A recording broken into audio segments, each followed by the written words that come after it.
Bom, e o presidente Lula rebateu a fala do chanceler alemão Friedrich Merz durante a inauguração de uma ponte em São Geraldo do Araguaia, no Pará. Ele criticou a fala de Merz, que disse que a delegação alemã ficou contente ao deixar Belém depois da COP30. O primeiro-ministro da Alemanha, esses dias, se queixou. Eu fui no Pará, mas eu voltei logo porque eu gosto mesmo é de Berlim. Ele, na verdade, devia ter ido num boteco no Pará. Ele, na verdade, deveria ter dançado no Pará. Ele, na verdade, deveria ter provado a culinária do Pará. Porque ele ia perceber que o Berlim não oferece para ele 10% da qualidade que oferece o estado do Pará, cidade de Belém. Já o prefeito do Rio de Janeiro e aliado de Lula, Eduardo Paes, também reagiu à declaração do chanceler alemão. Em uma publicação no X, ele chamou Merz de nazista e filhote de Hitler, mas apagou a mensagem logo depois. Em outro post, Paes disse que já tinha desabafado e pediu para que o Itamaraty ficasse tranquilo. E sem o resultado esperado com a Flop 30, o ministro do Turismo, Celso Sabino, afirmou que as críticas ao evento em Belém refletem uma síndrome do vira-lata. Segundo ele, parte do público busca apenas apontar defeitos em projetos brasileiros.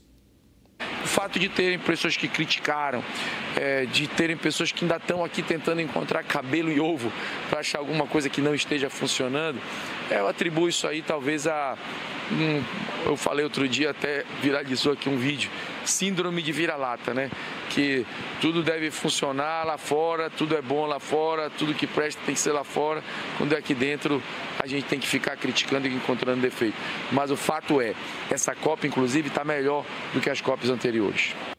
O prefeito de Belém, Igor Normando, por sua vez, também reagiu às declarações do chanceler da Alemanha. O político elogiou Belém e o povo paraense e disse considerar a fala infeliz, arrogante e preconceituosa. Vamos ouvir o que ele disse. Infeliz, arrogante e preconceituosa. Essa foi a fala do chanceler alemão. Meine Damen und Herren, wir leben in einem der schönsten Länder der Welt. Und ich habe einige Journalisten, die mit mir in Brasilien waren, letzte Woche gefragt, wer von euch würde denn gerne hier bleiben? Da hat keiner die Hand gehoben. Wir waren alle froh, dass wir vor allem aus diesem Ort, wo wir da waren, wieder nach Deutschland zurückgekehrt sind in der Nacht von Freitag auf Samstag. Graças a Deus, a fala dele não representa o que a maioria da população do mundo inteiro tem achado da nossa cidade. Por onde a gente anda, muita gente encantada com Belém, com as suas belezas naturais, com a sua gastronomia e com a sua história. A Amazônia, embaixador, caso o senhor não saiba, ajudou o mundo inteiro a respirar.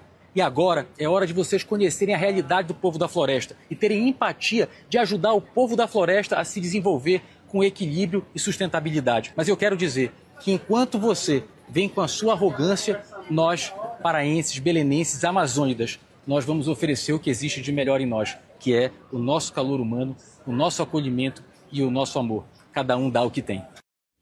Quem também rebateu a fala do chanceler em suas redes sociais foi o governador do Pará. Helder Barbalho ressaltou o papel do Pará e da Amazônia na agenda climática global. Ironizou o incômodo do chanceler com o calor.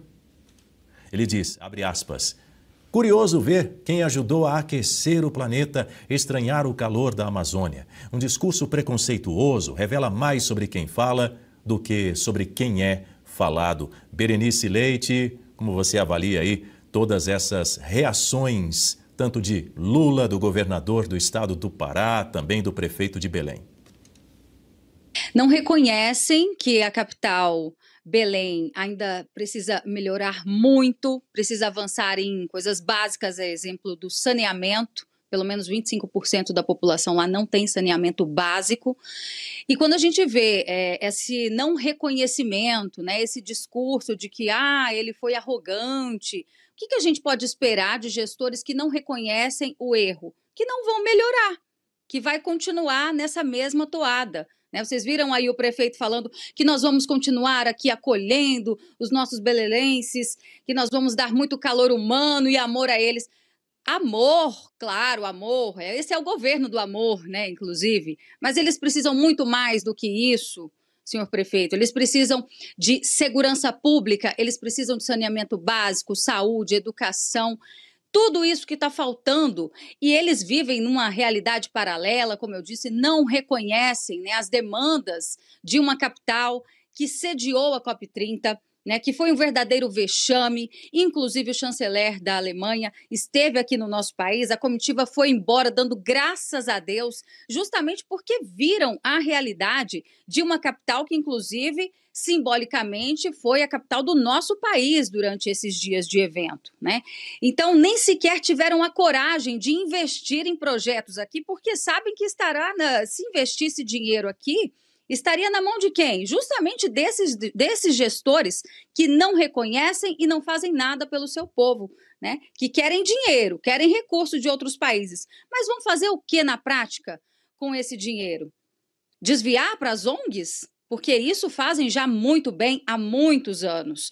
Então, assim, presidente Lula também, mais uma vez falando nessa história de boteco, tudo ele bota o boteco no meio, gente. Até aquela vez na época do início do conflito entre Ucrânia e Rússia, vocês devem se lembrar que ele falou que poderia resolver isso sentado numa mesa de bar, de um boteco, tomando uma cervejinha, né? Ele tem sempre essa mania de levar as coisas para o boteco, enfim.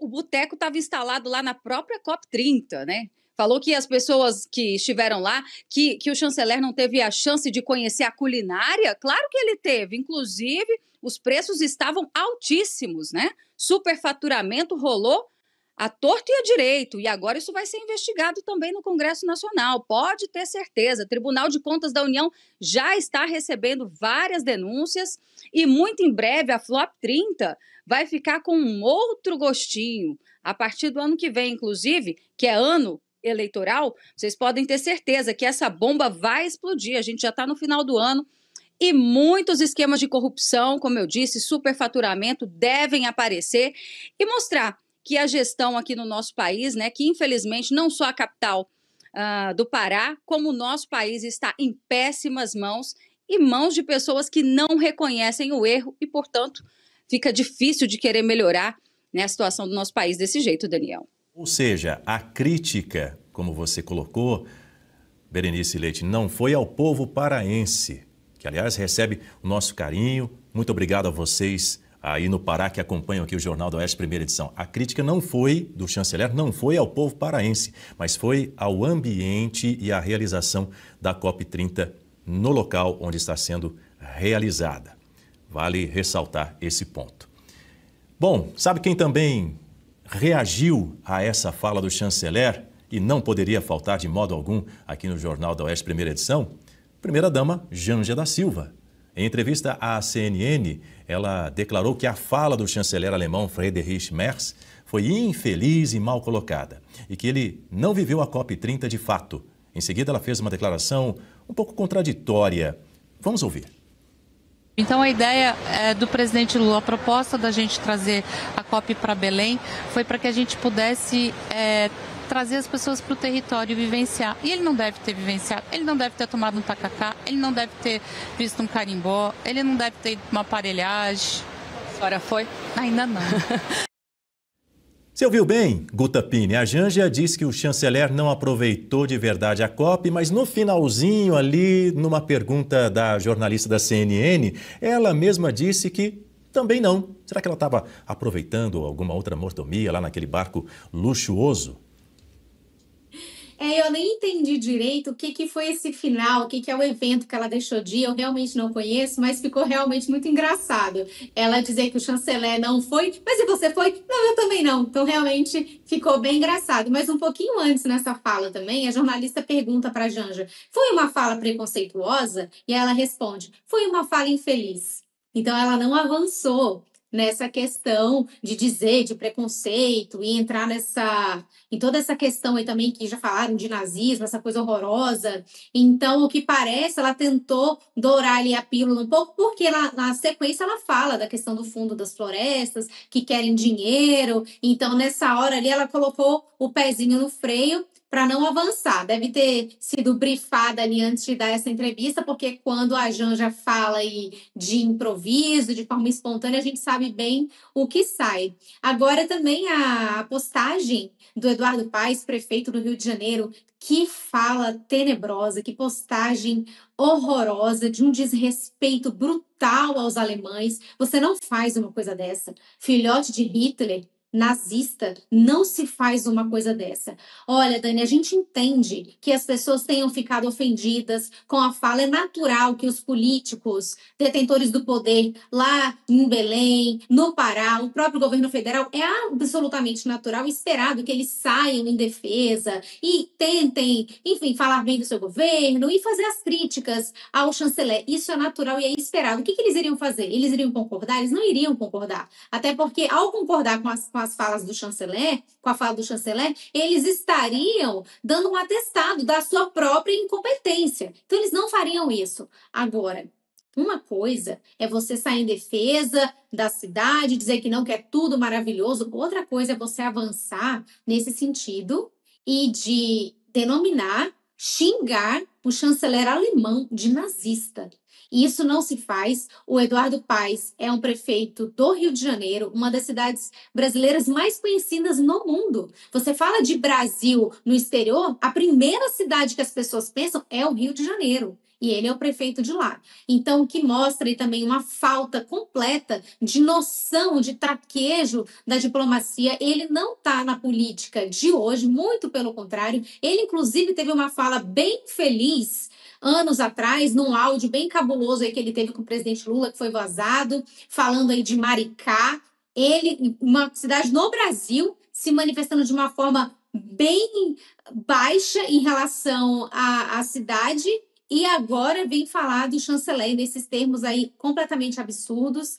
E, enfim, isso não pode ficar barato, Dani. Foi realmente lamentável, escabroso o que ele fez. Nesses tempos, nesses dias atuais, ainda uma coisa dessa, não, isso é imperdoável.